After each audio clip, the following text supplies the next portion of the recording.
Just missed the pledge. I had the I had it muted. I apologize. We will feel our way through this. Is there a way I can tell if everybody can hear me or just the green lights? Green light thing. Green. Okay, you can hear. That's fine. We have a special session, the Des Moines County Board of Supervisors, Wednesday, March 18th, 2020.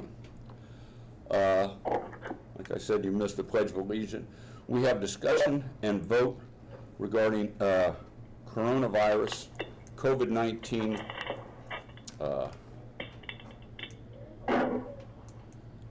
Yesterday, we talked about shutting down the courthouse and basically decided we were going to shut it down at the end of business today. And we wanted to work with the court system. We weren't sure exactly what the courtroom guidelines were going to be, and it was my understanding that there was a meeting or a discussion yesterday. Would that be right, Your Honor? Yes, and the Supreme Court just had a new order that just came out, or it came out, I believe, yesterday or early this morning, or at least I got it on email this morning. And basically it just follows what the governor said.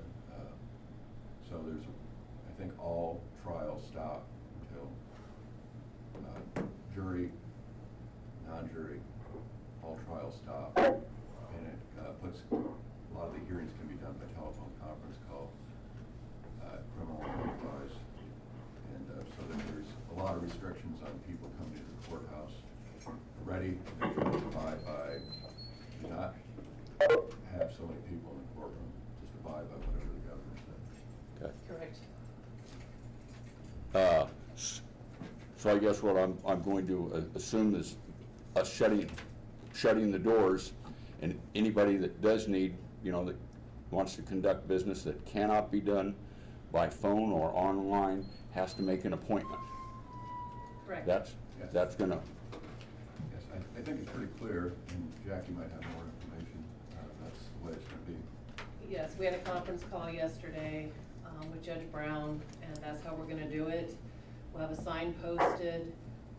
If they have an emergency matter that can't be handled remotely through electronic means, we hope to have some screening questions to ask them as far as their health, and then determine if they can have access. We'll set up a time to where they will come to the courthouse, and we will greet them and escort them in, and when their business is concluded, then we will escort them out to hope to maintain the governor's wishes of not more than 10 people gathering in a facility.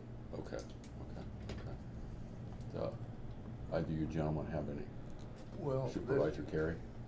This is kind of like I said yesterday, we have a responsibility to keep the general public safe, along with our county workers, and this is something that should be done.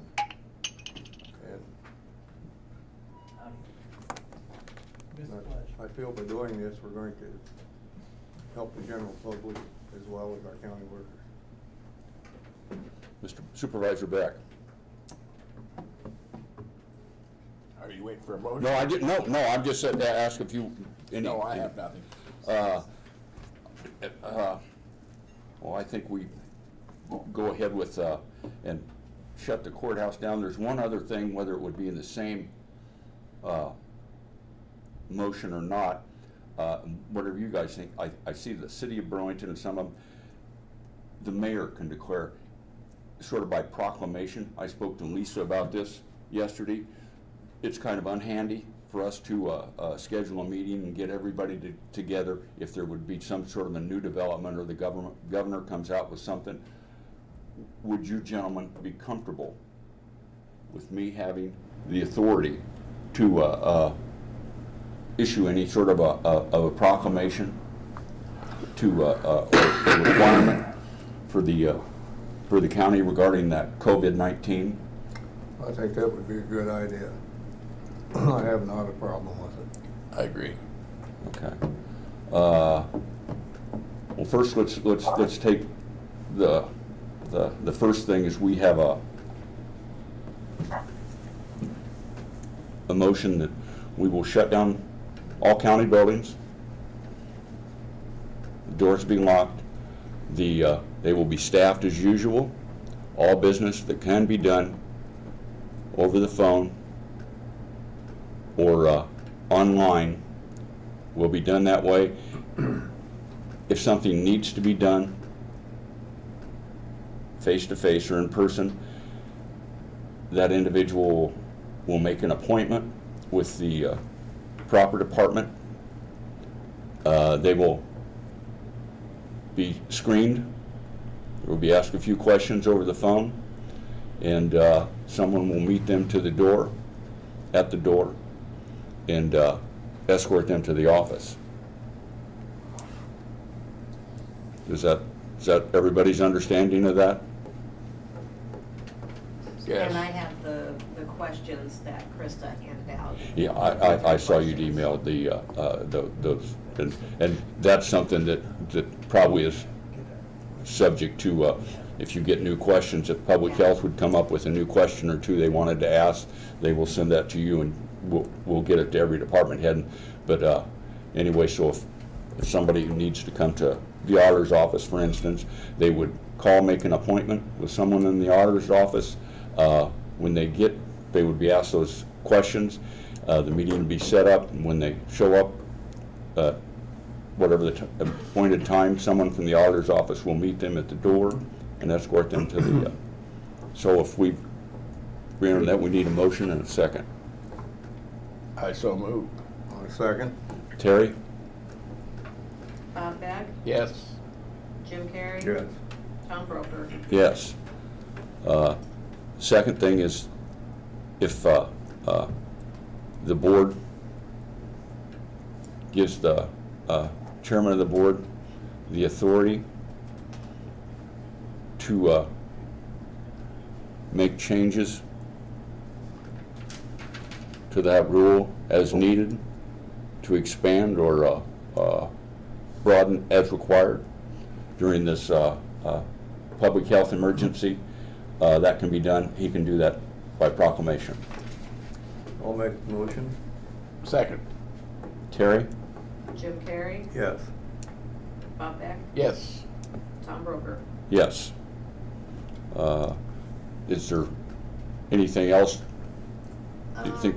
One thing we are is working on a Dropbox to put out. It's probably gonna take, what, a week or two to get it, but we're going to have a Dropbox down there that if anybody is wanting to drop off their tax payment, just in an envelope, they can drop it in that box, or their license, or, any other forms that are completed that they just need to drop off at an office. We are going to create a Dropbox. How soon it will be out there might be a little, depends on how soon we get it, but. And how will that be advertised? We'll probably have to send that out to the media and put it on our website and everything else. So we'll put it on the website, and we'll make a list of everybody's phone numbers to put on the front door, any door. So then that way, if anybody comes to any doors, that there will be a list. So if every department can get me to correct or what number they want the public to contact, give me that list so we can make a big poster or notice or something to put on the doors. Okay. And I would like to reiterate that we're doing this because of the governor's request, and we also have great concern for the citizens of Des Moines County. So I hope we don't get a lot of feedback, negative on this. It should be positive. So I want to ask, are we going to have more phone lines? That was, Cheryl mentioned that yesterday, and I think. I already called and talked a little bit with Dan Toco and JNS, and from my understanding, they seem to think we're okay, but if we need to add more, we can add more. Just need to let them know. Okay. I think, like the issue Cheryl had, I don't think that was on our end. I think that was just kind of, in general, the circuits being overloaded. I know Verizon's been having issues here the last couple of days, so. They have. I've had some problems with Yeah, Verizon. I don't think that's on our end. I mean, but if we want to add lines, that option is there, so. Okay. I think we have like, I can't remember what Mike told me, like 12, or something like that, that can all come in at once before we start getting busy signals, and I don't think we've reached that yet. Okay. And I want to thank Colin for setting this up so we could do this. We probably ought to vote that for temporarily, all board meetings will be electronic. Colin says he can, it might be when we send out notices or public notices for the meeting, we can have a little note at the top that if anyone has any comments, they could either email them to the board or call the auditor's office, and those questions will be addressed at the end of the meeting. I'll put your email addresses and the phone number to call. Yeah. And on each agenda, then that way they will have those on the agenda. I just give them the board email, just the one, so that we all get the same thing. Okay. Well, I suppose it doesn't make any difference. And then this is something else that we will probably develop, you know, figure out what works best for this and what doesn't. And the department heads can't hear me or can't communicate right now. Feel free to call either myself or either the other two supervisors after the meetings if any questions you've got, and we will try to answer those. So I guess we need one last motion that the Board of Supervisors meetings will be electronically now. And actually, I think all county meetings, I think, didn't Jared Lassiter, there was some, the Board of Adjustment meetings. Yes. I think all county meetings should be held electronically or with a call-in number. Yeah, I'll move that. I'll second it. Terry? Bob Beck, Yes. Jim Carrey, Yes. Tom Broker. Yes. I gotta get something, clear my throat. Okay. So, any public comment? The people that can speak. Just clarify, Rodney? the closure is at the end of the day today and The- not effective immediately? It's at the end of the day today? I think that was stated. Yeah, it's at end of business today, 4:30. I just wanted to clarify. Yeah. 'Cause there was a little bit of confusion amongst a few department heads, so I just wanted to make sure. Okay, well, Get that clarification. that's what we discussed. It would be at end of business today. Okay. Thank you. And then Problem. Colin will be sending everybody weekly for the department For heads. the conference call, yeah. The conference call, the WebEx. And then the actual meeting is gonna be on YouTube, Right. Thanks, live Jared. streaming. So I'll add that link onto the agendas when I email those out to you. Okay. We'll try to get as much information down at the bottom that has all of the contact, Okay. all that information as possible. Okay. Some of this will be a little bit of a work in progress, so no further comment. We're adjourned. Good. So Just in Thank time. you all. Thanks.